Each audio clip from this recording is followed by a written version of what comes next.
Et on se retrouve donc pour cette revue de presse de l'économie.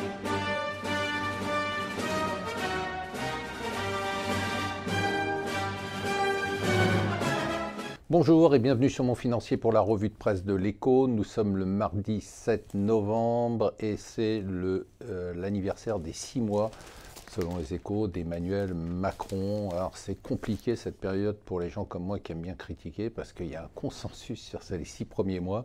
J'ai regardé à peu près toute la presse sauf les irréductibles et bien il n'y a pas grand chose à dire, pas grand chose à critiquer pour tout le monde.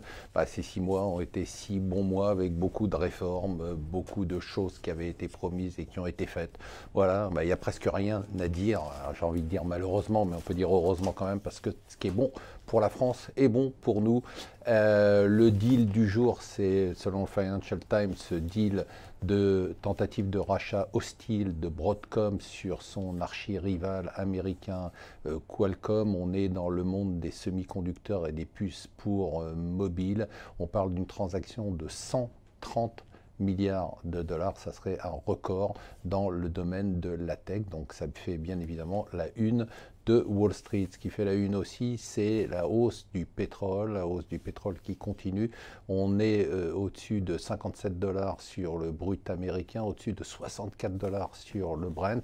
Finalement, l'Arabie Saoudite qui cherche des moyens de faire monter le pétrole depuis des mois sans y parvenir, a peut-être trouvé le moyen d'y arriver en faisant ce que le Parisien appelle le coup de force, puisque je vous le rappelle, de nombreux ministres, de nombreux hommes d'affaires, de nombreux princes ont été arrêtés dans un mouvement de reprise en main du pouvoir par le prince héritier. And the winner is Éric Vuillard pour le Goncourt, Olivier Guès pour le Renaudot. Pendant la nuit, hier soir très tard, la taxe sur les grands groupes et les bénéfices des grands groupes a été votée. Cette taxe qui est censée rembourser une taxe sur les dividendes qui a été rejetée par le Conseil constitutionnel, et bien de toute façon, cette taxe sur les bénéfices des grands groupes va probablement être rejetée aussi. Il va falloir en trouver une autre pour remplacer celle qui va remplacer une autre. Enfin, vous m'avez compris.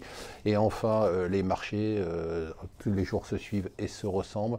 Nouveau record sur la bourse de New York hier, grâce à la fois au secteur de l'énergie avec la hausse du pétrole et grâce au secteur de la technologie avec les méga deals. Voilà, je vous souhaite une excellente journée.